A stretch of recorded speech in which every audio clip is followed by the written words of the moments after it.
Espíritu Santo y pedimos a la Virgen Santísima, que estaba con los apóstoles cuando vino el Espíritu Santo, que rece para que también el Espíritu Santo venga sobre nosotros, para que podamos entender y interiorizar el mensaje que el Señor nos da.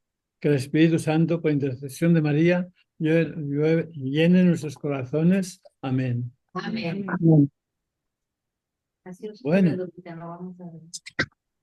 Sí, no, ven, sí, ponte un poquito más atrás. Es de castigo. Sí. Bueno, pues comenzamos este curso sobre el Apocalipsis, ¿no? Que en las Biblias ordinarias lo ponen, las Biblias en inglés lo ponen Revelation, porque la palabra Apocalipsis significa revelación, ¿no? Uno es en griego y el otro es en latín. ¿Ve? En la liturgia tenemos a veces palabras en griego, a veces tenemos en latín. ¿Ve? Después de la consagración, ¿qué es lo que dice el sacerdote?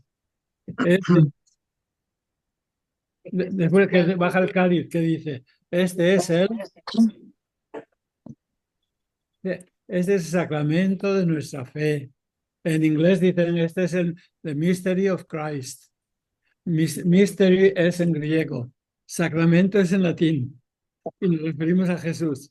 Jesús es misterio y es sacramento, ¿no? Uno con palabra griega y el otro en latín. Significa lo mismo, que Jesús es algo santo y algo que no vamos a comprender plenamente nunca. Siempre estaremos aprendiendo. Y el libro de Apocalipsis, pues, es una revelación y es un misterio también. Y vamos a ver cómo haremos la clase. Quisiera que al principio de cada clase, si tienen preguntas, me las traigan por escrito, ¿ok? Y comenzaremos la clase siempre respondiendo a las preguntas que tengan, ¿ok? También, padre, les comentaba que los que estaban en Zoom podrían mandar un mensaje personal, me lo mandan y yo se lo hago Sí, saber. a los de Zoom, que le pueden mandar mensaje a Lupita y ella me mandará las preguntas de ustedes, ¿ok? En fin, pues sí, estaba hoy meditando a ver cómo vamos a estudiar el Apocalipsis. ¿Qué es lo que esperan aprender de este curso? ¿O qué es lo que desean aprender? ¿Alguien quiere responder? Sí, Miriam. Yo quiero aprender sobre el Apocalipsis más porque como viene en un lenguaje que antes me provocaba miedo y ahora quiero aprender. Ya he aprendido que es un lenguaje que no son amenazas, por ejemplo. Entonces quiero aprender más allá de eso. Quiero saber sobre eso. Mire, aquí los que están en la clase tienen un librito que escribí yo sobre el Apocalipsis, que se titula Esperanza y Gloria. Pero ya está vendido todo, ya no hay copias. También se publicó en inglés Hope and Glory y también lo publicaron en portugués. Y de Brasil me mandaron una copia. Es lo único que tengo. En inglés no me queda más que una copia. Ya todos tienen el PDF de eso. Ya en español ya les he dado porque es muy difícil de encontrar, ya no se vende. Porque lo que hacen, lo publicaron los padres redentoristas y creo que hicieron pues 5.000 copias en cada lengua, 10.000 libros publicaron. Y entonces cuando publican un libro ya, pues ya no lo repiten. Dicen que salga una nueva edición, corregida y aumentada, que sea libro nuevo. Por este ya no lo repiten, ¿ok? Y los que están aquí en la clase, la mayoría tienen el librito. Ustedes no tienen.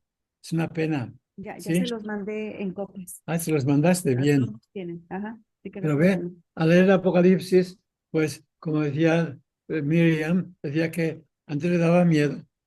Pero a mucha gente le gusta el miedo. Cuando hay películas de miedo, a veces se llenan los salones. Yo recuerdo que cuando salió El Exorcista, que había tanta gente, ¿no? Todos les gusta ver cosas de miedo, con tal de que sea para otros. Pero, sin embargo, últimamente en Estados Unidos, pues están usando otra vez mucho el Apocalipsis. Los evangélicos, no los católicos. Y hay algunos evangélicos que presentan a Trump como el Salvador. Y, pues, en fin, otros evangélicos, pues, están diciendo que está a punto de nacer el anticristo. Yo a veces copio cosas que publican por ahí, tomo foto con mi teléfono para después leerlo con calma. Últimamente han salido cosas que son locas, ¿no? Y pues el Apocalipsis se escribió cuando los cristianos estaban sufriendo persecución. Es casi lo mismo que el Evangelio de San Marcos. El Evangelio de San Marcos se escribe cuando los cristianos comenzaron a ser perseguidos. Entonces San Marcos escribe el Evangelio para que los cristianos, ya lo vimos el año pasado, ¿no? Para que los cristianos estén convencidos del poder de Cristo y que con la oración no tenemos que tenerle miedo a nada. Y aquí en San Antonio y en otras partes de Estados Unidos hay este predicador Hagee, y ahora su hijo, que de vez en cuando está citando el Apocalipsis. Y los evangélicos, especialmente últimamente, están anunciando, y están un poco locos, el rapto. El rapto que San Pablo habla a los tesalonicenses, ¿no? Que dice que cuando venga Cristo se hayamos llevado con Cristo en las nubes, ¿no? Y se creen, y yo lo he visto en la televisión porque veo la televisión protestante cada veo por lo menos 3 veces por semana para saber lo que están diciendo a la gente, porque hay católicos que lo miran y se confunden. Y entonces hay que ver qué les enseñan. Y los evangélicos, pues, dicen cosas que no tienen sentido. Y entonces, pues, y yo he visto, últimamente ha habido varios de ellos en un congreso apocalíptico. Y el que predicaba decía, yo soy profeta, que fui nombrado por Cristo. Y se presentó así, yo soy profeta. Toda la gente aplaudiéndole. Ah, pues aquí tenemos un profeta. Y después otro dijo que él era yo he sido nombrado apóstol por Jesús para darles a ustedes el mensaje. Y la gente aplaudiendo y se lo creen. Y tenemos aquí un profeta y él dice que Dios me habló la noche pasada, me dijo esto. Y se inventan toda clase de cosas. Y yo no sé cómo la gente es tan, en inglés dicen tan naive, tan crédula, que se lo tragan todo. Sí. Pero están hablando de cómo estamos llegando hacia el fin y todo. Eso ya lo veremos otro día. ¿Cómo? Sí. ¿Ve? Y entonces, pues, aquí vamos a ver qué es lo que quería escribir San Juan y por qué. Era cuando los cristianos eran perseguidos. ¿Ve? Y ha habido 2 maneras de ver el Apocalipsis a través de los tiempos, especialmente los cristianos católicos no hemos tenido problemas con el Apocalipsis, nunca. Porque el Apocalipsis no es un libro que nos dice lo que va a pasar, ¿no? Así lo ven muchos los evangélicos. El Apocalipsis nos dice lo que va a pasar. No, el Apocalipsis nos dice lo que está pasando. La lucha entre el bien y el mal lleva ya 2000 años. Y esa lucha va a vencer el bien. Tenemos la seguridad del triunfo, pero el Apocalipsis es para que descubramos cómo el poder del mal está luchando ahora. Y los protestantes, pues, hay lo que llaman la interpretación futurística, que dicen que estaba anunciando lo que iba a pasar en los últimos días. Los últimos días comenzaron desde que Jesús llegó. Con Jesús llegó el final de los tiempos. Desde que vino Jesús no hay que esperar a ver si viene otro profeta, otra revelación. Ya nos ha dado el final. Y llegó el final de los tiempos del demonio. Por eso cuando en San Marcos dice que se presentó un demoniado a Jesús, le preguntó, ¿has venido a atormentarnos antes de tiempo? Y Jesús le dijo, cállate y salte, sal fuera. Porque el demonio creía, tengo derecho a estar aquí hasta el final del mundo. El demonio, tengo derecho. Jesús le dice, desde que yo vine, te ha llegado el fin del mundo, a ti, al demonio. Ha llegado el final del tiempo del demonio. Para los cristianos está siempre el tiempo nuevo. Que esto dice en el Apocalipsis, yo hago todo nuevo. Yo lo renuevo todo.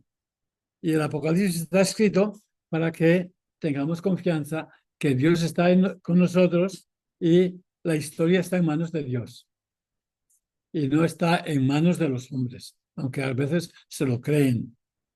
Y entonces, pues, vamos a ver, cuando escribió el Apocalipsis, pues, había un anticristo. Aunque para San Juan dice, ¿han oído hablar que viene un anticristo? San Juan dice, ya han venido muchos anticristos, no solamente uno, porque para San Juan cualquiera que se sale de la iglesia o que invita a otros a salir de la iglesia es un anticristo, porque Jesús quiere que rezó antes de morir que sean uno, que como tú y yo somos uno, que sea la unidad. Jesús quiere la unidad. Y para San Juan, todos los que van contra la unidad, todos los que invitan a gente a salir de la iglesia y todo eso, son anticristos, están contra Cristo.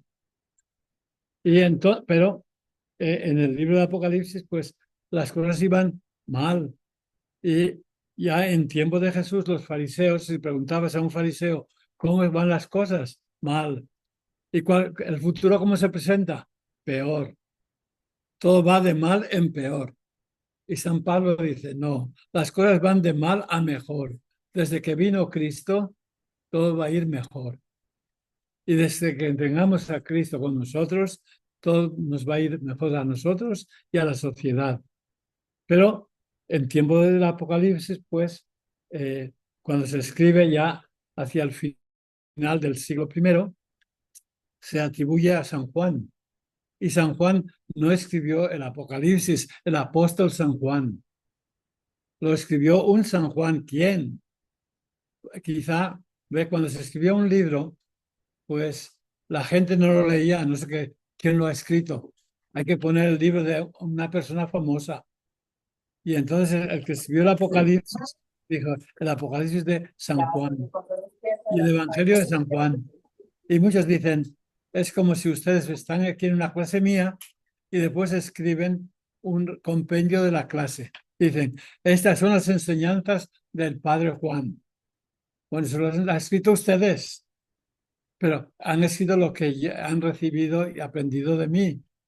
Y el Apocalipsis, pues lo aprenden de la escuela de San Juan y uno discípulo escribe el Evangelio y otro escribe el Apocalipsis. Y tienen mucho en común y a la vez diferentes. Porque, por ejemplo, en el Evangelio, ¿cuál es la primera presentación de Jesús? ¿De San Juan? En el Evangelio de San Juan. Dice que estaba Juan Bautista bautizando y vino Jesús y Juan Bautista dijo, este es el Cordero de Dios que quita el pecado del mundo.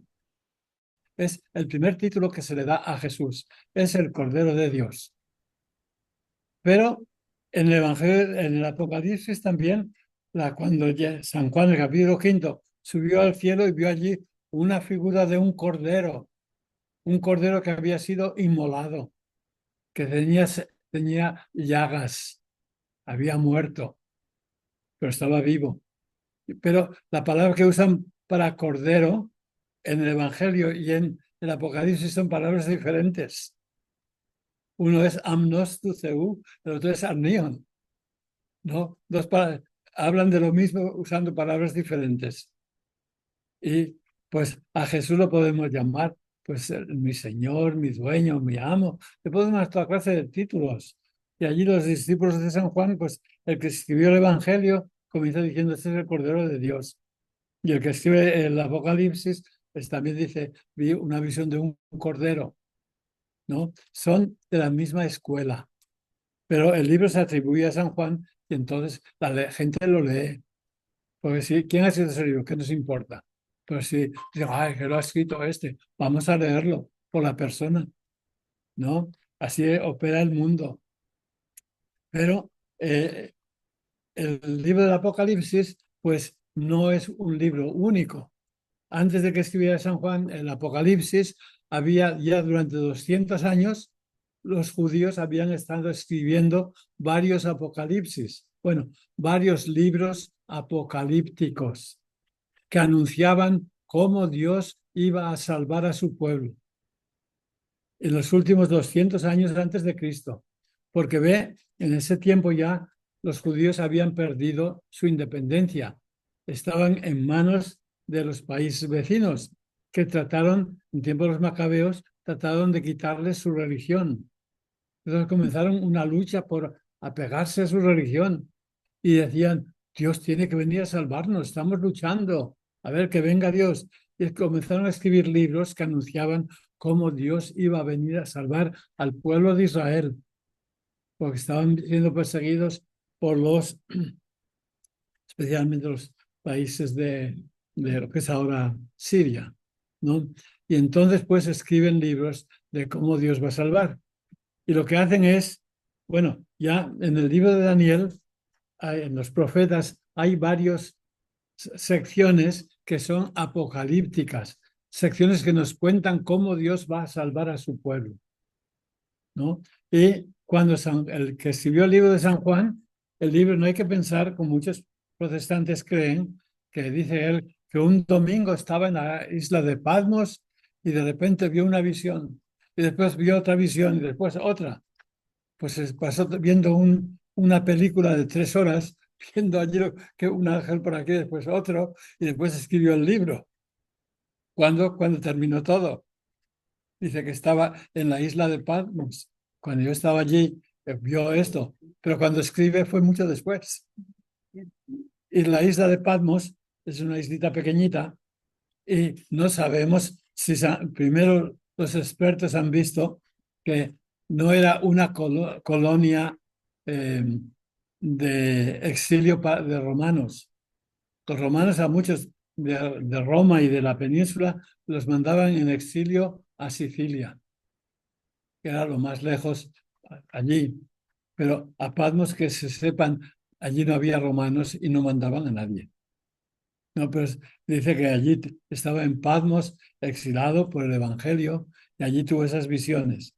Después va contando y pues escribe de modo semejante a que habían escrito otros autores judíos. Y entonces esos libros apocalípticos dicen que nadie añada nada, ni nadie, porque todo esto va a suceder, que no lo cambie nadie. Lo que yo digo, eso lo pone en el Apocalipsis, también lo decían los otros también. No hay que pensar que es un libro tan único como él, no hay otro. Es único porque es cristiano. Pero el estilo, la forma, también otros escribían. Y lo mismo, evangelios, pues hay evangelios apócrifos, que eran imitación de los evangelios.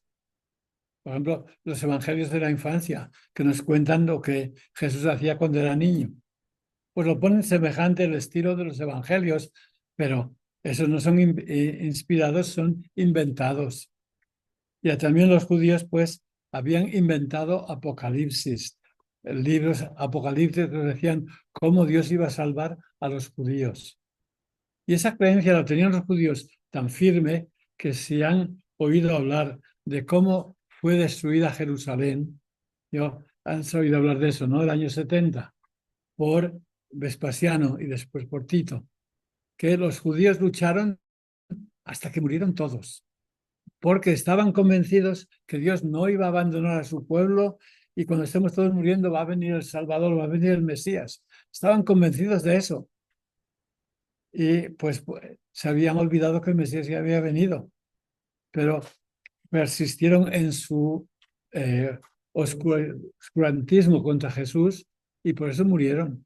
Pero murieron que Jesús iba a venir allí a salvarlos. Los romanos destruyeron a Jerusalén parte por parte y creían en el último momento va a venir el Mesías y nos va a salvar. Claro que no vino. Pero ve, ellos tenían esa fe y les animaba a resistir, porque les habían dicho que Dios vendría a salvarlos y no sabían que Dios había venido ya. Jesús había venido. Lo único que, pues, es el evangelio de este domingo. Yo, como mañana no voy a estar en la parroquia donde tengo las misas, en la parroquia filipina, ayer les di mi sermón del domingo. Y porque los jueves la misa es en español. Estoy muy caliente esto, ¿eh? Y la misa en español, pues les toqué la canción de Roberto Carlos, la famosa cuando fue el Papa a México, Juan Pablo II, y yo estaba allí, en México, y todo el día, por todos sitios, tú eres hermano del alma, realmente el amigo, y todo eso, ¿no? Pues ayer les toqué eso en el sermón. ¿Quién es Jesús? Dice, es mi amigo. En todo momento me abres puertas abiertas, etcétera, ¿no? Y en horas inciertas también, eso es cierto. ¿Quién es Jesús? Y les digo, ¿y nosotros quién decimos que es Jesús? Aquí en el Apocalipsis nos va a decir quién es Jesús, pero según la condición de aquel tiempo, cuando se escribió ese libro. Si yo les pregunto ahora, ¿quién es Jesús para ustedes? San Pedro dijo, tú eres el Mesías. Y en San Mateo dice, sí, te lo ha revelado Dios. Pero en San Marcos, Jesús, sí, y vamos a Jerusalén y el Hijo del Hombre va a ser entregado. Y San Pedro dice, Señor, no, esa no. Yo no quiero ese Mesías, quiero que seas diferente, que nos va a salvar.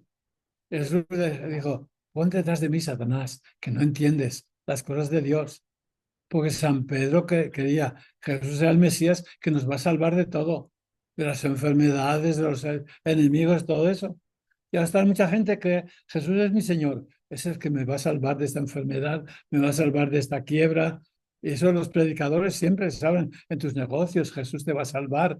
Siempre les meten la cosa económica para que den dinero al predicador, ¿no? Pero, ve, Jesús es mucho más que eso. ¿Ve? Y para poder saber quién es Jesús y para darles a una clase a ustedes, yo tengo que rezar y meditar. No, no es decir, claro, hemos estudiado, sí, sabemos mucho, pero todo lo que sabemos hay que pasarlo por el filtro de la oración. Todo lo que sabemos. Entonces ayer, yo antes de la misa, voy solamente una hora a la capilla y Salón Santísimo. Y allí estuve predicando a Jesús, preguntando a Jesús, a ver, ¿quién eres tú? Pero ella dice, ¿quién dices que soy yo? Y yo le dije, bueno, pues tú eres el hijo de María. Y María dice que tú eres mi hijo. ¿Y qué quería María cuando decía a Jesús, tú eres mi hijo? ¿Qué quería decir la Virgen con eso? Porque María sabía que Jesús era su hijo, había nacido de sus entrañas, pero también María sabía que era hijo de Dios. Tú eres mi hijo, pero es mucho más. Eres un tesoro. Y por eso María estaba enamorada de Jesús, porque lo conocía también. Y nosotros, cuando conozcamos de verdad a Jesús, cada día tenemos que estar más enamorados de Él. Y no decir, Jesús es el Señor, es el poderoso, es mi maestro, etc. Esas son cosas que les aprendemos de memoria. Pero más del corazón, yo les dije, esa canción del amigo, tú eres del alma, hermano, realmente el amigo nos dice más quién es Jesús, que Jesús es para nosotros mucho más. No es el que viene a sacarnos de las dificultades, los problemas, eso es lo que esperaban los judíos. Cuando venga el Mesías todo va a ir bien.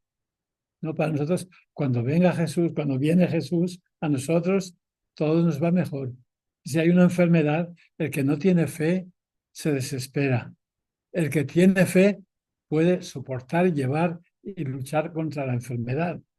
Jesús nos da la fuerza y sobre todo el amor. Jesús, seguían a Jesús, pues el día después de la multiplicación de los panes, le seguían a montón. ¿Por qué? Pues ayer nos dio pan, la semana que viene nos dará codornices como en el desierto, ¿no? Y iban todos detrás de Jesús a que nos dé más. Y no entendían que Jesús no les iba a dar más, les iba a dar lo mejor, su propio cuerpo y su propia sangre. Y así pues, cuando nosotros vamos al Apocalipsis, dice, aquí está el Salvador, nuestra fortaleza, nuestra esperanza. Y viene a nosotros para que nos enfrentemos a esos problemas y esos enemigos de Dios que están en nuestro mundo. Y por ejemplo, en este país, ¿cuál es el país? ¿Qué es lo que más adora la gente? El dinero. En cualquier programa, cuando no sé cuál es un programa que hay, que les preguntan, hacen preguntas, uno ¿cómo es tiene que responder a ver, aceptar cuáles son las preguntas de la gente? Casi siempre la primera es money, el dinero. Lo que más, eh, si les dijeran a las personas qué es lo que más desearían, pues uno dice, el dinero. ¿Qué más? Pues la salud. Después, otra familia, ¿no? Pero todo el mundo siempre el dinero. Porque el Dios de este país es el dinero. Y si no nos engañamos, pues también se convierte en nuestro Dios. Y Jesús no venía a pagarnos más dinero. Lo ve, los predicadores protestantes, dice, Jesús los mandó, decía el Evangelio, que vayan ricos en mensaje y pobres en equipaje. Cuando los mandó a predicar, no lleven ni sandalias ni nada. No llevamos nada, ¿no? Entonces, ¿qué es lo que llevan? El mensaje en la mente y el corazón. Ricos en mensaje, pobres en equipaje. Y algunos de esos predicadores dicen, bueno, los mandó sin dinero ni nada, porque se van a hacer ricos con el mensaje, se van a hacer ricos. Y lo consideran normal. Yo trabajo para Dios, pues Dios tiene que trabajar también para mí. Y viven convencidos de eso. Y es justo que yo sea millonario, porque yo me sacrifico y hago tanto por Dios, pues es menos que Dios haga por mí. Y todo lo miran en términos de dinero. Y eso es en este país. Y pues, en fin, es una digresión. Entonces, pues, el libro de Apocalipsis es cuando los cristianos eran perseguidos, primero por el emperador Nerón, ¿no? El emperador Nerón era un loco y murió de mala manera. Pero lo peor es que después de Nerón hubo tres emperadores, ¿no? Galba, Otón y Vitelio. Tres emperadores en un año que lucharon entre sí, mientras que los ejércitos romanos estaban destruyendo Jerusalén. Y entonces cuando se enteraron en Jerusalén, ¿Puede repetir los emperadores? Galba, Otón y Vitelio. Galba estaba en Roma, Otón estaba en Alemania y Vitelio que estaba en España. Cada cual, las legiones proclamaron tres emperadores. Cuando se enteraron en Jerusalén que habían proclamado emperadores, las legiones que estaban sitiando Jerusalén proclamaron a Vespasiano emperador. Entonces, aunque dicen el año de los tres emperadores, realmente hubo cuatro, porque también a Vespasiano, y Vespasiano fue hacia Roma, y como habían vencido, destruido Jerusalén, pues todos los romanos, este es el vencedor, y lo recibieron con gran triunfo, y también a Tito. Y entonces, pues, pero después de Tito, de Vespasiano, vino Tito y después vino Domiciano. Son los tres emperadores Claudio, la familia Claudia, ¿no? Vespasiano, Tito y Domiciano. Y Domiciano fue un hombre loco, tan malo o peor que Nerón. Dicen, fue el que comenzó la segunda persecución de los cristianos.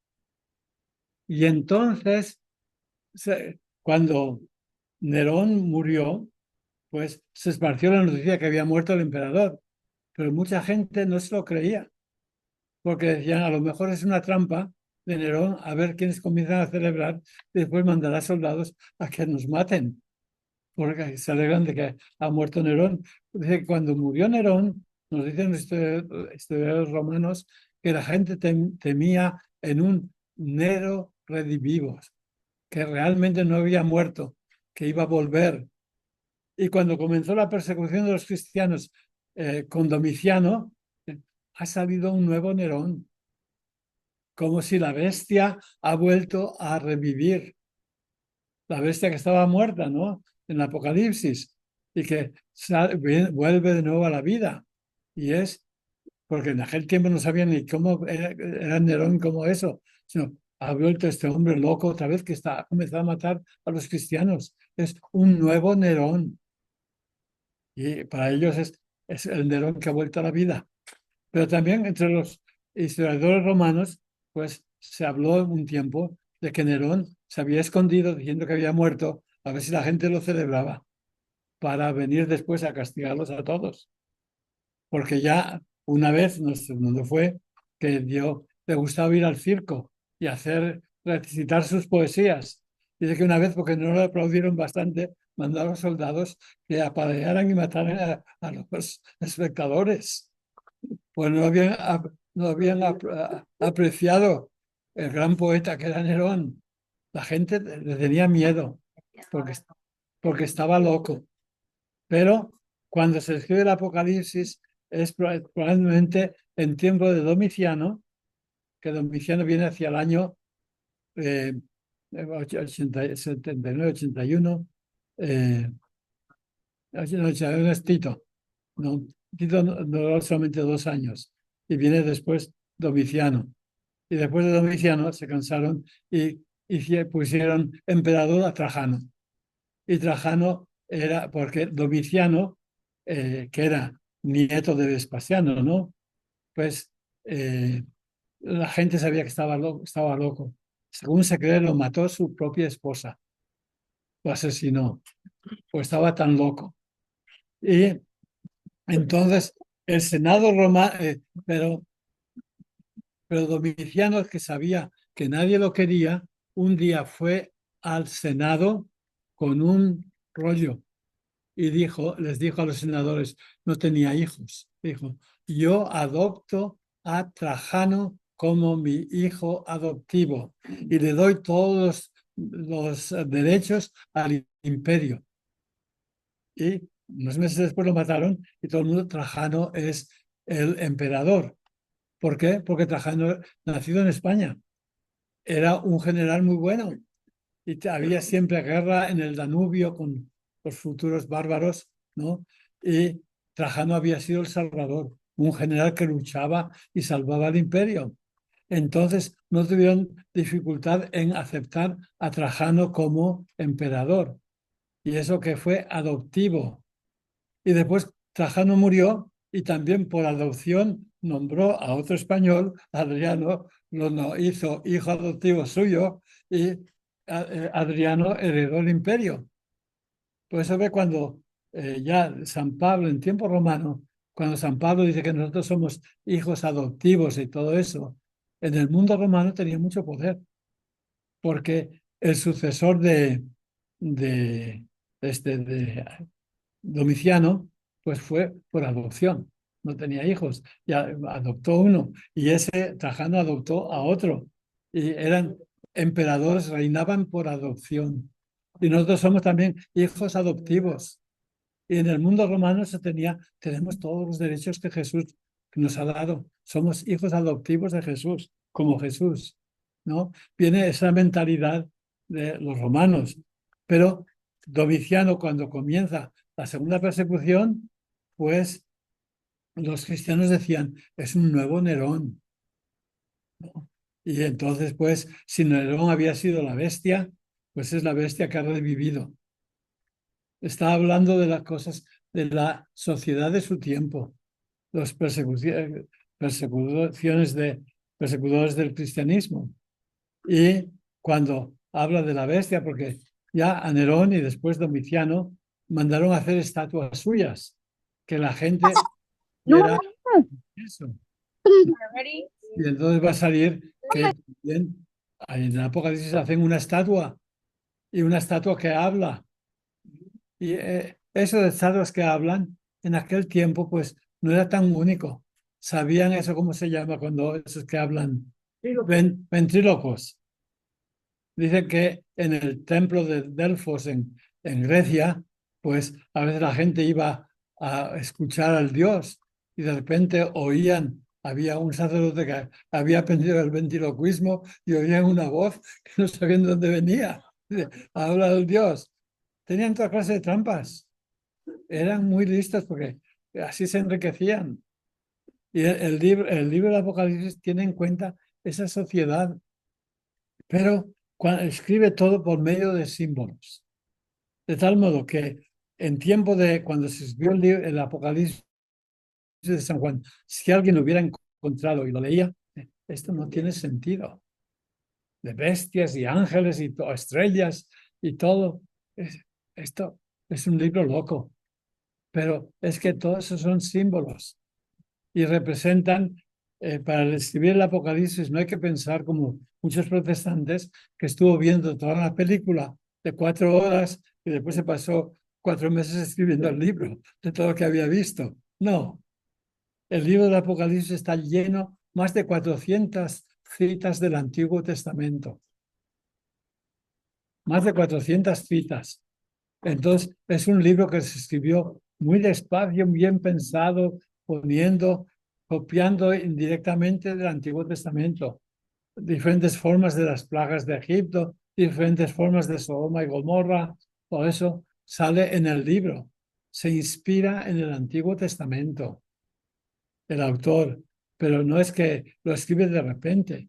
Estuvo pensando y escribiéndolo poco a poco. Algunos piensan que se escribió en 2 etapas, que no escribió un libro básico y después fue añadiéndolo y hay cosas que se repiten. Pero en el libro que he estado leyendo un poquito del libro y aquí pues está lleno de símbolos, ¿no? Cuando es la página donde hay muchos símbolos. Bueno, tengo aquí en la página 17, bueno, de las etapas. La otra página es, ¿dónde está? Me lo he puesto por ahí. 26, 27. ¿Lo tienes ahí, la página 26, 27? Sí.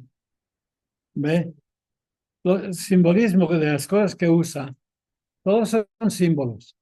Y el Apocalipsis, vamos, cuando veamos el texto, hoy no vamos a ver el texto, comenzaremos la semana que viene con el capítulo 1 y 2, léanlo bien, ¿ok? Léanlo varias veces, porque todos son símbolos que eran muy populares entre los judíos y nosotros pues no vemos tanto simbolismo. ¿Ve? Las matemáticas siempre han sido una cosa que la gente no entiende y es muy simbólica, ¿no? Y así, por ejemplo, el número 3 era un número perfecto, se consideraba,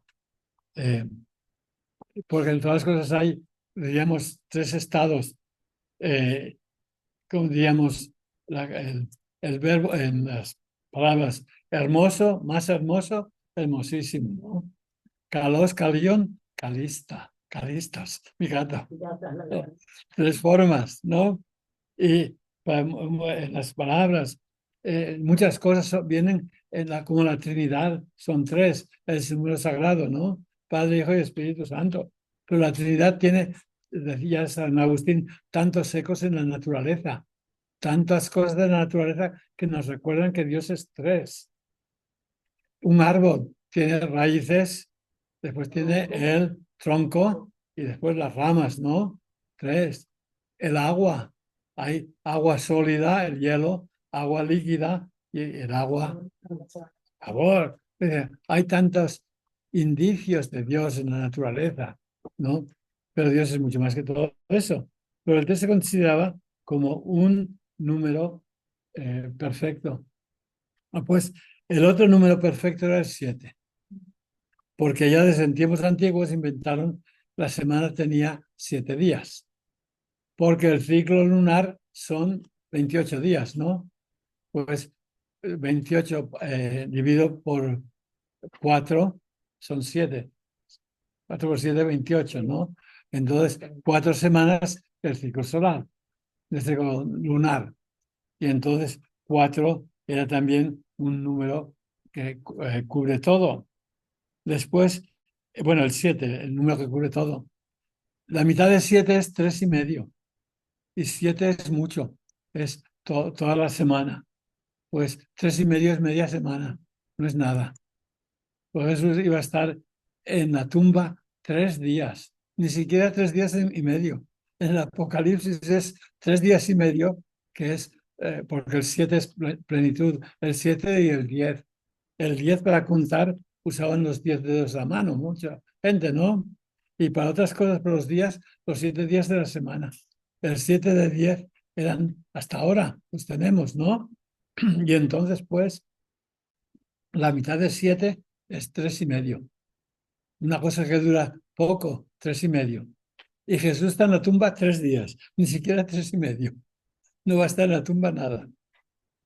Ya porque ya en los profetas decían que la ira de Dios es como una nube de la mañana o que dura 3 días.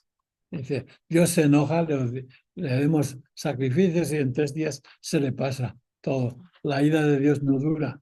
En el Apocalipsis es 3 días y medio, la mitad de 7. Después el número 7 es la plenitud y sale 43 veces. Se menciona 7. Ya desde los primeros 3 versos van a ver tantas veces 7, 7, 7, de todo. Y después el número 6 es 7 menos 1. Si el número 7 es perfecto, el número 6 es Imperfección. imperfecto, no llega, no vale. Y 666 es la imperfección total. Es total imperfección. El número de la bestia es 666. Totalmente imperfecta, aunque les dé miedo a la gente.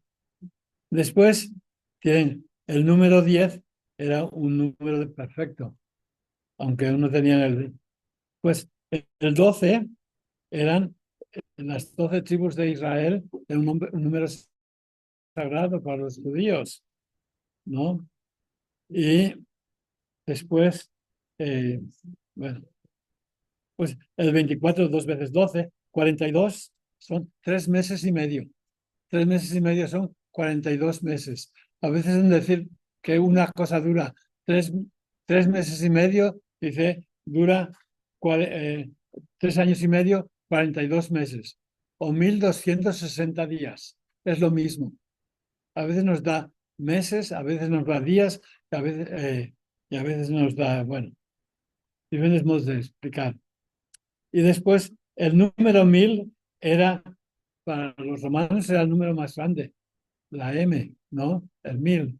Para los griegos tenían la miríada, que eran 10.000. Los griegos el número más grande era el número 10.000. Y también saldrá en el Apocalipsis, 10.000 de cada tribu de Israel. Y después y saldrá 12.000 de cada tribu. Y 12 por 12, 144. Siempre les gustaban las matemáticas. Querían ver pues algo perfecto. ¿Ve? En fin. Y después, además de los símbolos en los números, hay muchos símbolos en los colores.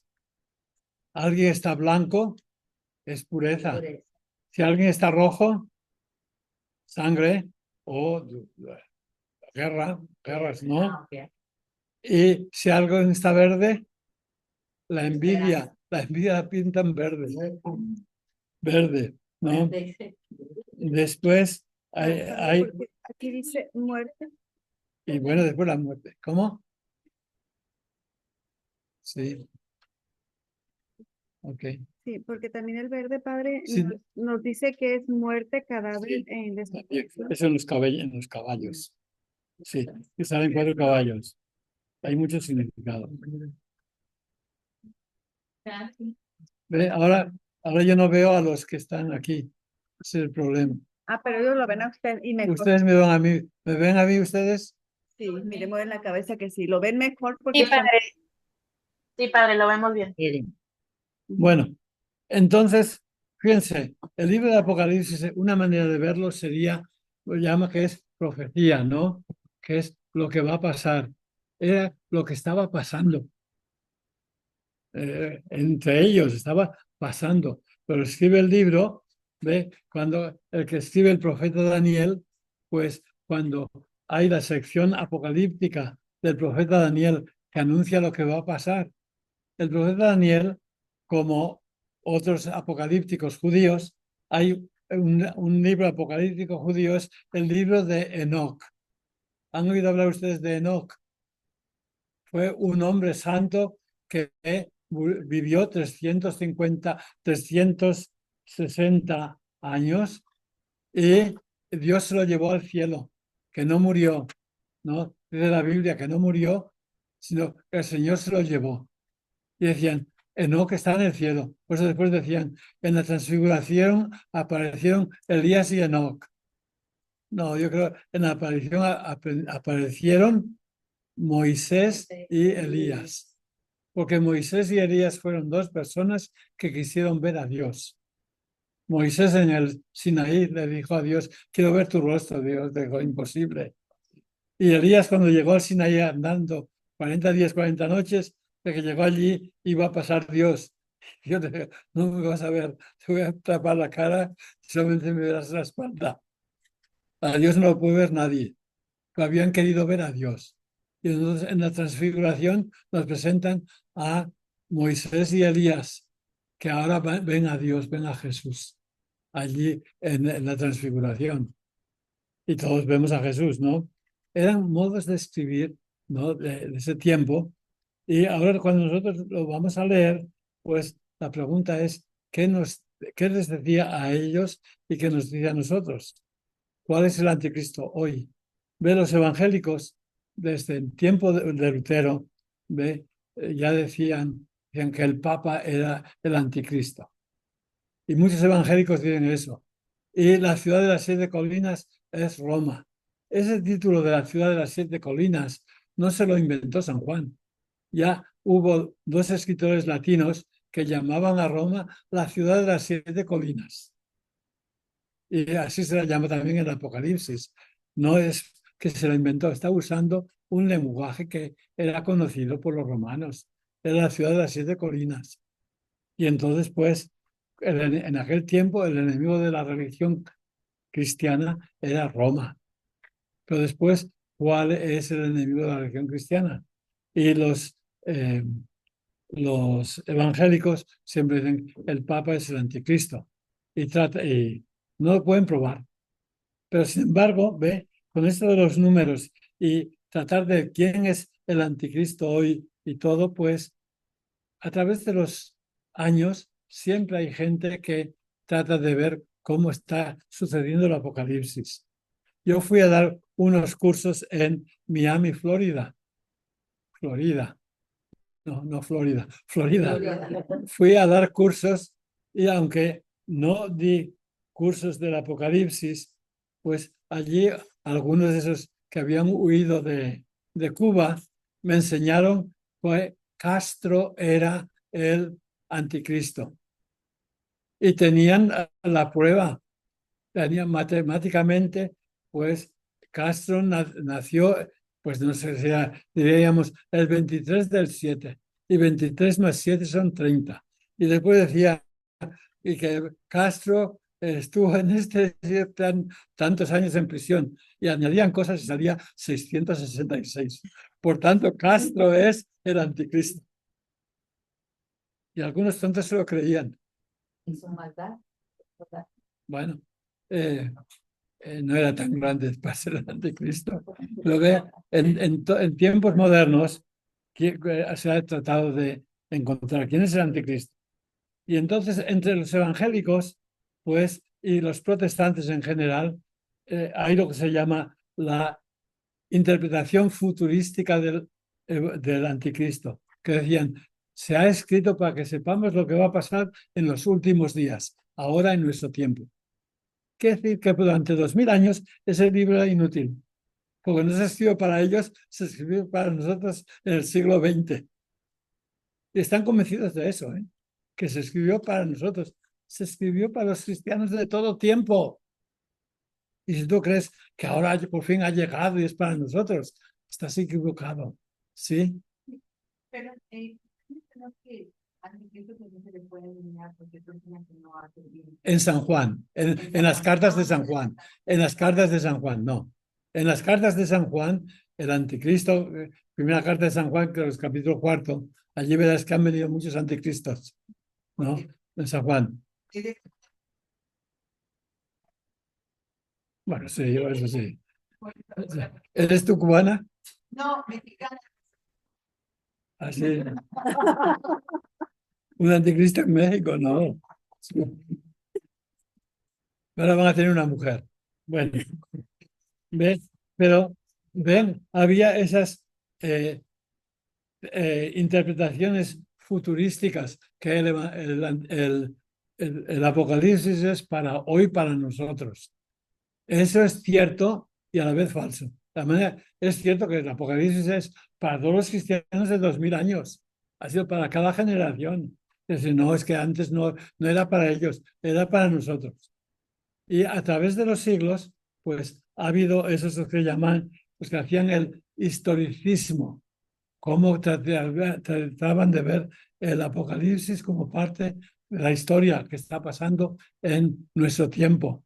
Hubo un autor muy famoso, bueno, fue un abad benedictino hacia el año 1200, que se llamó Joaquín de Fiore, italiano, que anunciaba que estaban en el tiempo del Apocalipsis y estaba sucediendo todo el Apocalipsis en su tiempo. Por fin la Iglesia lo condenó.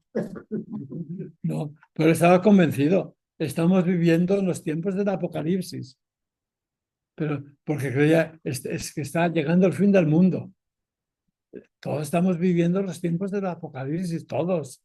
El poder del mal está luchando siempre. Estamos viviendo siempre. Y entonces, pues, tenía otra idea, se me ha escapado. La bestia. ¿Cómo? ¿Cuál es siempre la bestia? La bestia, bueno, hay muchas bestias. Por aquel tiempo. En aquel tiempo, bueno, fíjense, cuando hubo un tiempo, quizá las pinturas más famosas que hay del Apocalipsis se encuentran en España, en la Catedral de León. León, en España, hay una capilla que es la capilla del Apocalipsis. Y algunos creen que el juicio final de Miguel Ángel está primero allí, ya estaba pintado en la ciudad de León, en la iglesia de San Isidoro. Y está todo el Apocalipsis pintado y se ha guardado durante 1000 y pico años. Y creían que con la invasión de los musulmanes, todo eso, venía el fin del mundo. Y Mahoma había sido ya, la encarnación de Mahoma, la bestia del Apocalipsis. Y en España, peor, el año 998, bueno, 990, pues fue peor, porque hubo un general musulmán de Córdoba que se llamó Al-Mansur. En español lo llamamos Almanzor. Y dice el refrán que en Catalañazor perdió Almanzor su tambor. Pero ese Almanzor era un general del califa de Córdoba y reconquistó la mitad de España y atacó Pamplona en Navarra, saqueó Barcelona y hasta llegó a Compostela, que está donde termina el Camino de Santiago. Llegó a Compostela y tomó la ciudad, y no solamente eso, sino allí en Compostela había la basílica con las campanas enormes que había. Dicen que mandó quitar las campanas y llevarlas a hombros de cristianos hasta Córdoba, para usar las campanas de Compostela como lámparas en la mezquita de Córdoba, que hasta ahora era la mayor mezquita del mundo. Y todos creían, nadie puede contra él. Lo llamaron, tenía un nombre árabe, pero lo llamaron Al-Mansur. Mansurá. Si alguien sabe, en Egipto hay una ciudad que se llama Mansurá. ¿Han oído hablar de eso? Es la ciudad donde San Luis, rey de Francia, fue derrotado y cogido prisionero. Ese lugar lo llamaron Mansurá. Mansur significa victoria. La victoria donde cogieron prisionero al rey de Francia, San Luis. Estuvo prisionero en la última cruzada que hizo, bueno, la penúltima. Y entonces, pues, en España, ese general, el año 998, conquistó Compostela, atacó Pamplona y Barcelona. Decían, ese es el fin del mundo. El año 1000 llega el fin del mundo. Y veían ese señor que es el poder del anticristo. Lo único que fue derrotado y por enfermedad murió el año 1002. 2 años después murió. Pues no se acabó el mundo y se acabó Al-Mansur, ¿no?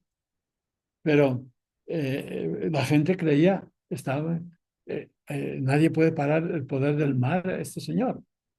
Así, en diferentes periodos han creído que es el fin del mundo llega, ¿no? Y pues la iglesia dice no. Y los protestantes después, especialmente los evangélicos, hicieron de lo que se llamó el dispensacionalismo, ¿no? Que decían que la historia del mundo, pues, tiene etapas. Y ahí, no se lo tengo por aquí, que, que hubo el periodo de la creación, después el periodo del pueblo de Israel, después el periodo de la iglesia, después diferentes, lo hacen a su gusto, ¿no?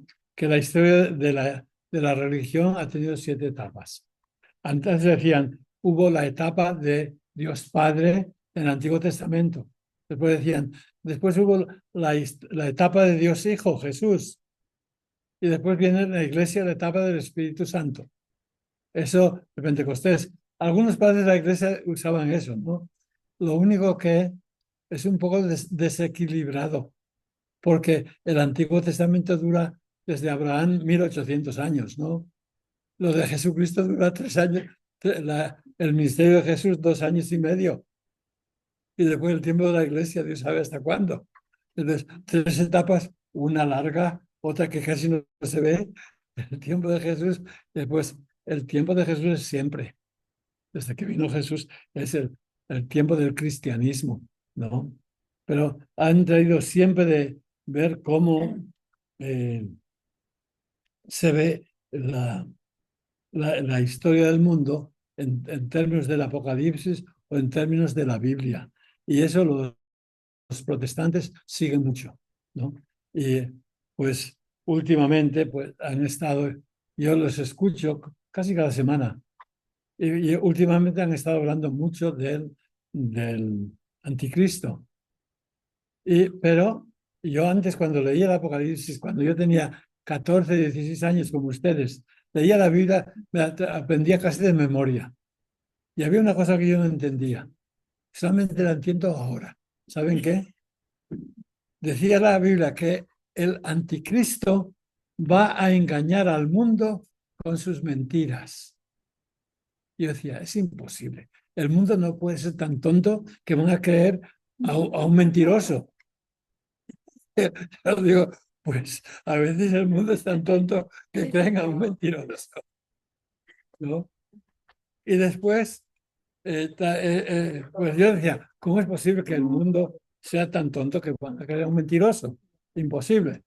Después, otra cosa que había es cuando hablan del rapto los protestantes, les dicen que cuando Jesús venga, todos vamos a ser llevados a las nubes. Vamos a decir, eso, y se lo creen. Y yo he visto de estos evangélicos todos de pie aplaudiendo, que todos vamos a ser llevados. Así.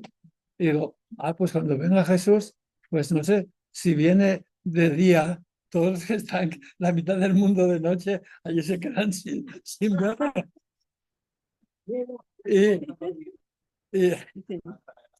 sí, ¿no? Y uno decía que cómo va a ver, todo el mundo va a ver cuando maten a los 2 testigos. Un predicador dijo, y ahora con la televisión lo podrá ver todo el mundo.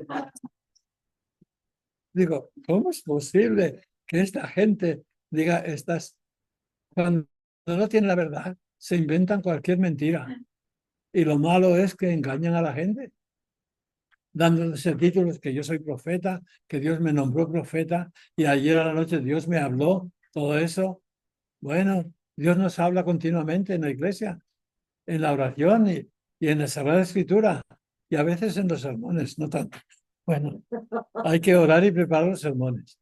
Pero esto es hoy introducción, ¿no? Y espero que no hayan tomado notas, porque yo me tomé muchas notas, pero no las he usado hoy.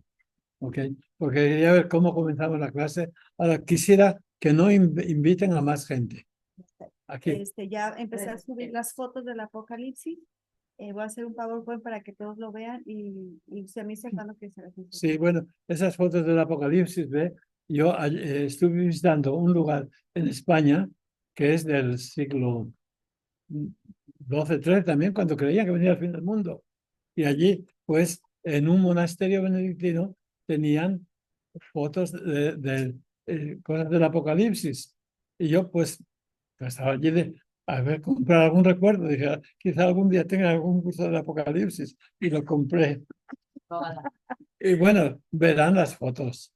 Pero, en fin, son unas fotos un poco raras. Pero corresponden a cada capítulo detrás. Tiene su letrero y todo. Sí, detrás. Sí, eso ya lo iremos viendo. Cuando lleguemos a un capítulo, veremos cómo lo pintaron allí en la Edad Media, cómo veían el Apocalipsis. Porque en cada periodo se ve de modo diferente. Y hay que verlo, pues, con la oración. Es una cosa espiritual, ¿no? Pero hoy ha sido solamente introducción, ¿ok? Y daremos, lean el capítulo primero, por favor. Y cuando leer no significa que en 2 minutos ya lo han leído. Léanlo 5 veces o 10 veces. Y fíjense las palabras que se repiten. Ve, en cualquier texto, en tiempos antiguos, repetían las palabras. Ya les dije también en el Evangelio de San Juan, que a veces repite una palabra 3 veces. Pues la primera vez que lo dices, los listos se dan cuenta. Cuando lo repites, pues ya los más así ya se dan cuenta. La tercera vez que lo repites, hasta los tontos se dan cuenta. Y San Juan, por ejemplo, pues cuando habla de los diáconos, repite el mismo verbo 3 veces en el mismo versículo. Si alguien me sigue, que me sirva. Y donde yo esté, estará mi servidor. Y al que me sirva, el Padre lo honrará. Repite, diaconeo, diaconei, diaconei, diácono, ¿no? 3 veces en un versículo la misma palabra. Y todos somos servidores. Y no hay que pensar en los diáconos, ¿no? Porque a veces los diáconos, no sé quién prepara a los diáconos ahora, porque los diáconos son servidores de la comunidad. Y Gino es más diácono que muchos diáconos. Yo una vez aquí en Matthews, yo durante 20 años estuve preparando diáconos. Y después, por intereses de cosas, el que se encargaba de eso buscó otro profesor. Pero una vez aquí a un diácono que ya murió en St. Matthews, me escandalizó. Porque él dijo en la sacristía que el día que yo me ordené diácono fue el día más grande de mi vida. Dijo eso. Dije, Dios mío. Yo recordaba una religiosa que fue maestra mía, en cierto modo. O sea, el día más grande de tu vida, el día que te hicieron diácono. ¿Y qué fue el día que te casaste? El día que tuviste el primer hijo. Esos días no son grandes, porque es el día que te hicieron diácono, te pusieron eso, que ya estás en el altar. Allí me ve todo el mundo. Es el día más grande de mi vida. Lo que buscabas, el diácono es el servidor para servir, no para que te presentes allí. Pero después, y aún en la misa, y yo tuve el otro día un funeral, ¿no? Estaba, pues, me decían a ver si va a haber diácono. Mejor que no haya diácono, porque el diácono, hay que voy a levantar la hostia y el cáliz, el diácono levanta el cáliz, yo la hostia. Después, vayan en paz, que lo diga el diácono. ¿Por qué? ¿Por qué? Porque si no, el diácono no hace nada. Y quieren que haga algo en el altar, pues póngale que eche prepare el cáliz, que diga, dense fraternalmente la paz, y eso, que le diga el diácono, no para que digan algo. Si es para eso, no hace falta diáconos. Los diáconos era para más, era para servir a los pobres y a las viudas y a todo. Pero ves, si a veces piensan en es un honor el ser diácono, es una misión, un trabajo. Y el trabajo principal no es, bueno, en algunos sitios sí, donde no hay sacerdotes, los diáconos administran sacramentos y hacen funerales. Pero aquí tenemos bastantes sacerdotes, pues no hace falta diáconos. No sé, opinión personal, ¿ok? Vamos a rezar al Ave María, ¿ok? Que María rece con nosotros. Y les voy a tener una pregunta aquí. ¿Está ahí Daniela, por casualidad? Entre los que están escuchando, ¿está Daniela? No oye, No contesta. no contesta. ¿Ya se recuerdan a Daniela? Sí, pues porque ayer estuve casi una hora hablando con ella y me olvidé de decirle que teníamos una clase y se llevó una copia del libro. Bueno, rezamos también por ella. Pidamos a la Virgen que rece con nosotros y por nosotros. Dios te salve María, llena eres de gracia, el Señor es contigo. Bendita tú eres entre todas las mujeres, bendito es el fruto de tu vientre Jesús. Santa María, Madre de Dios, ruega por nosotros pecadores, en la hora de nuestra muerte. Amén. Que Dios os bendiga a ustedes y a sus familias, el Padre, el Hijo, el Espíritu Santo. Amén. Gracias.